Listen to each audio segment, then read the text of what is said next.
వెనక ఉన్నారు, మమ్మల్ని అభిమానిస్తారు, మమ్మల్ని ప్రేమిస్తారు అన్న భరోసా ఎంతో ఉత్సాహంగా మేము పనిచేయడానికి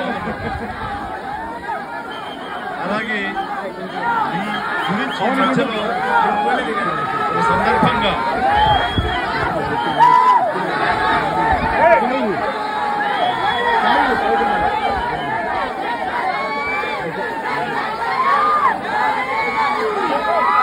ఓకే మీరందరూ వచ్చారు, చాలా సంతోషం.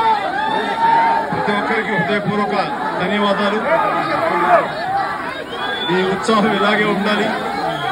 మేము అనుకున్న కార్యక్రమాలు కానీ మేము అనుకున్నటువంటి ఫిలాంథ్రపిక్ సామాజిక సేవలు కానీ అలాగే సినిమాలు మిమ్మల్ని అలరించే విధంగా సినిమాలు కానీ మేము ఉత్సాహంగా చేసుకుని వెళ్ళిపోవడానికి మాకు ఈ ప్రేమాభిమానం కావాలి.